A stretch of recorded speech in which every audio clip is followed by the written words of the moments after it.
오늘은 반드시 임할 세계 종말 심판 두 번째 말씀입니다.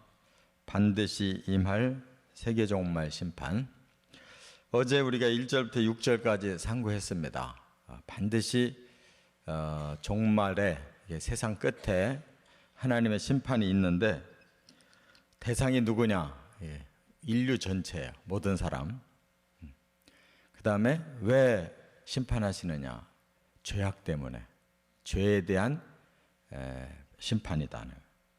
그리고 그 결과는 뭐냐?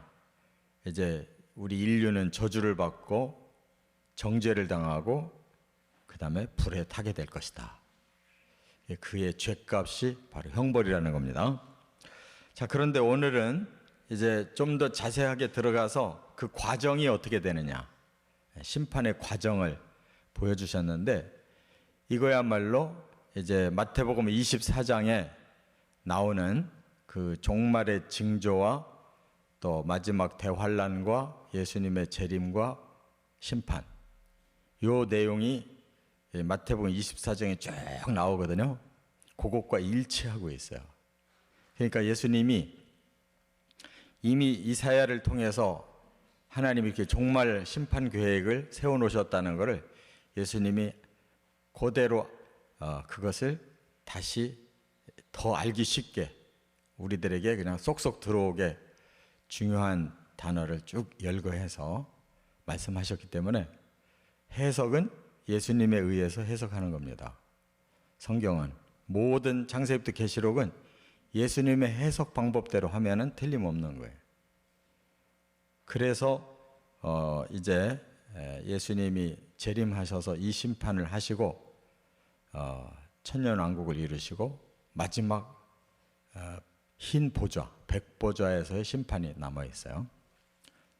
바로 그러한 심판의 과정을 말씀했는데 일치하고 있어요. 그렇기 때문에 성경을 함부로 알지도 못하고 함부로 해석하고 함부로 말하면 안 되는 거예요.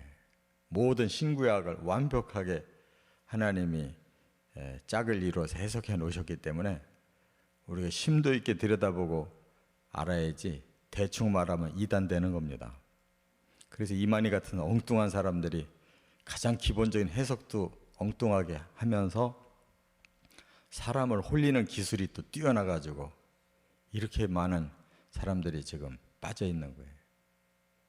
말씀은 얼마나 깊고 오묘한지 어려운 것인데 그걸 앞뒤도 안 맞게 엉망으로 풀어서 많은 영혼을 이렇게 미리 망하는 길로 들어가게 만드는 그런 거짓 영적 지도자들이 얼마나 많은지 몰라요. 그게 문제예요. 크게 세 가지로 틀이 나눠집니다. 첫째, 7절부터 16절까지는 세상의 혼란. 이 세계가 점점 더 혼란해지는 거예요. 뭘로 그렇게 혼란해지느냐? 자연의 재해로 혼란해져요. 전쟁으로 혼란해져요. 배교, 영적인 배신. 점점 하나님 멀리하고 이단이 많아지고 아주 영적인 대혼란이 올 거예요. 이렇게 크게 세 가지를 예수님도 그대로 마태복음 24장 4절부터 9절까지 다 말씀했어요. 전쟁이 일어나고 기근이 일어나고 지진이 일어나고 배교가 일어날 거다. 여기 요 말씀하고 똑같잖아요. 그래서 자연의 재난, 이것이 기근이라는 겁니다.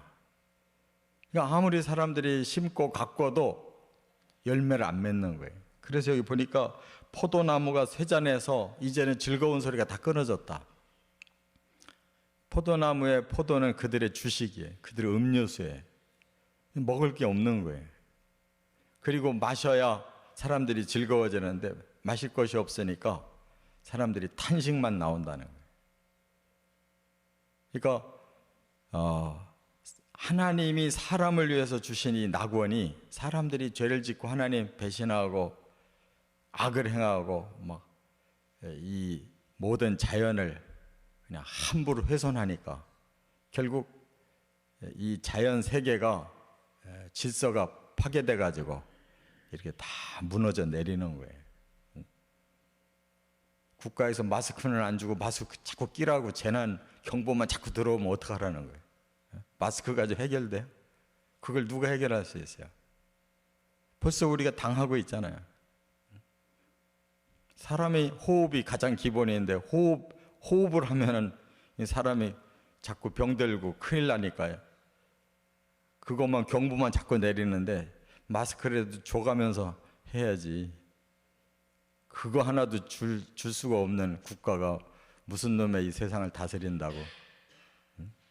다 막 정치나 해다면서 자기들 정권이나 잡으려고 하지, 사람들 마스크도 하나 해결 못 해주는 나라가 무슨 나라예요. 이렇게 재난이 사람이 스스로 만들어낸 거예요. 그 다음에 약탈 재난이 여기 나오는데, 약탈이라는 게 뭐예요? 전쟁이 약탈인 것입니다.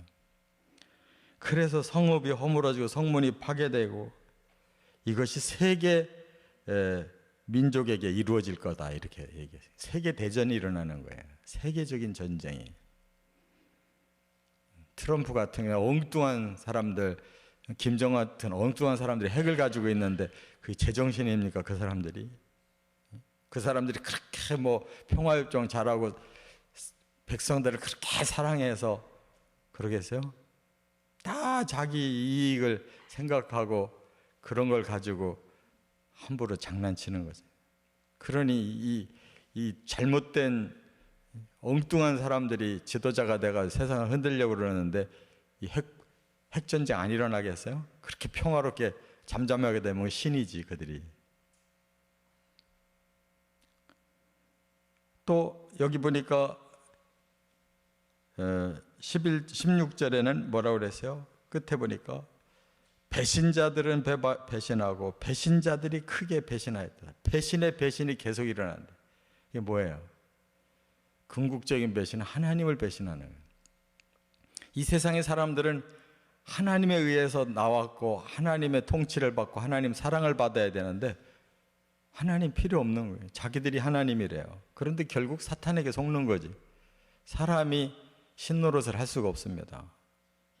죄를 짓고 이 악의 DNA가 사람의 마음에 숨어 있는데 여기서 나오는 거는 모든 악한 것만 나오는데 악한 자들끼리 배신의 배신을 거듭하고 결국은 하나님 배신하는 일이 마지막에 이루어지는 거예요. 온 세상 사람들이, 그러니까 처음 바벨론이 일어날 때 니므롯이라는 사람이 하나님 필요 없이 우리가 세상을 만들어 보자, 그래서 우리끼리 잘 보호하자고 처음부터 높은 빌딩 세웠어요.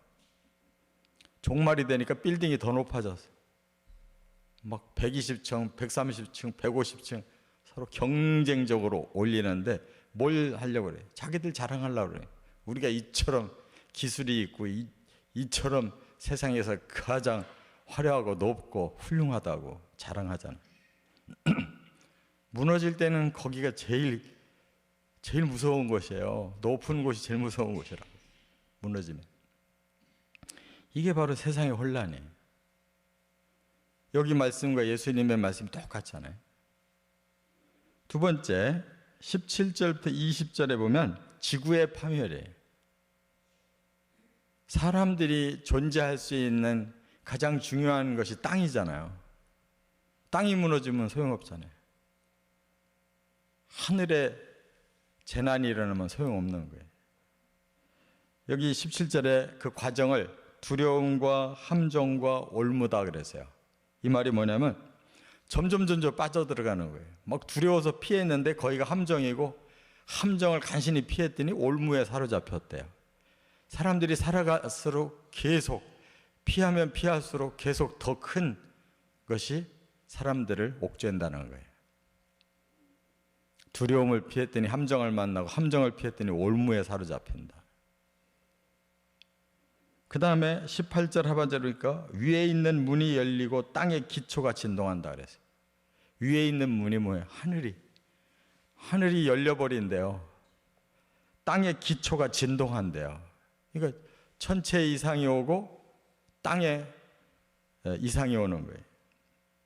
그게 뭐냐면 바로 마태복음 24장 21절부터 28절에 큰 환란이 올 텐데 전에도 없었고 이후에도 없으리라. 예수님이 하신 말씀에 전무후무한 큰 환란이 온다는 거예요. 그래서 땅이 깨지고 갈라지고 흔들리고 비틀어지고 떨어진다 그래서요. 계속 반복법을 써요. 그건 뭐예요? 강조하는 거예요. 반드시 땅은 깨진다. 몇 분만 땅이 흔들려도 도시가 다 무너지고 수천 수만 명이 죽어나가는데 하나님이 이 지구 전체를 이렇게 깨지고 갈라지고 흔들리고 비틀리고 떨어진다 그랬으니까 이 그냥 잠시 흔들다 만다는 뜻이 아니라 완벽하게 흔들어 버리신다는 뜻이잖아요. 그래서 마태복음 24장의 요 구절을 읽으면 아주 실감나게 그냥 너무너무 아주 극적인 표현을 해놓으셨어요. 마태복음 24장 오늘 가서 한번 읽어보세요. 다시는 일어나지 못한다. 오늘 본문에도 그랬어요. 사람의 힘으로는 이 파괴된 것을 해결할 길이 없어요. 그게 왜 그러냐? 그렇게 아름답게 하나님이 지구를 만드시고 천체를 만드셔서 사람들로 하여금 그 계절 속에서 아주 아름답게 좋은 것만 보면 봄이 얼마나 아름답고 여름이 얼마나 아름답고 가을이 얼마나 아름답고 겨울이 얼마나 아름다워요. 하나님이 총천연의 이러한 사람에게 즐거움을 주시고 기쁨과 행복을 주셨는데 이게 죄로 인해서 저주를 받으니까 이 계절이 너무 혹독한 거예요. 사람을 그렇게 배고프게 만들고 추워서 얼어 죽게 만들고 너무 더워서 미치게 만들고 이게 죄로 인해 깨져버린 저주예요. 끝으로 세 번째 21절부터 23절에 보면 사탄과 악한 자들의 형벌이 나와요. 마태복음 24장 29절부터 31절에도 예수님이 재림하셔서 바로 그 악한 자들을 심판한 내용이 나오는데 똑같아요. 여기서도 깊은 옥에 그들이 갇힌다 그랬는데 이 깊은 옥이라는 것은 바로 이 성경에서 말하는 그 무저갱을 의미하는 거예요.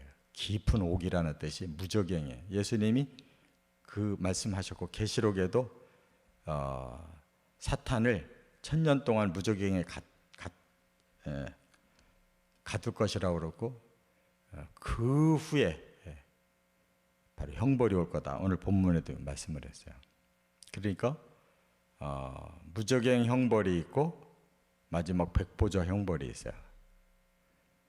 그 다음에 높은 데서 높은 군대를 벌하신다.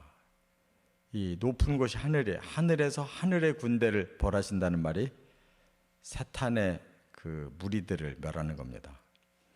사탄과 귀신들의 세계를 멸한다는 말씀이고 또 땅의 왕들을 벌하신다. 이 땅을 악을 조장하는 모든 주장하는 자들을 악한 자들을 다 벌하신다 그랬고 해와 달이 수치와 부끄러움을 당할 것이다. 그리고 만군의 여호와가 시온산과 예루살렘에서 왕이 되시고 영광을 받으실 것이다. 그랬어요.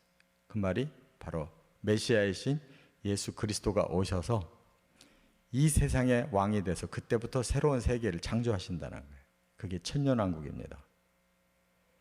그러니까 하나님만이 이 일을 하실 수 있는 거예요.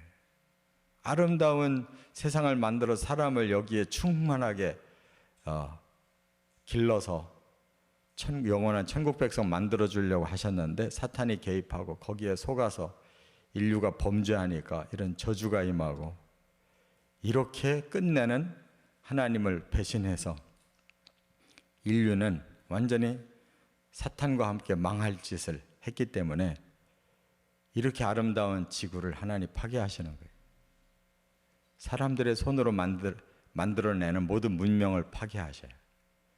그리고 하나님 다시 세우신다는 거예요. 그렇기 때문에 우리가 이 죄의 문제를 제대로 알고 풀어야지 뭐 이거는 세상 죄니까 그렇고 나는 여기 열애구나. 바로 내 죄가 여기 들어있는 거예요.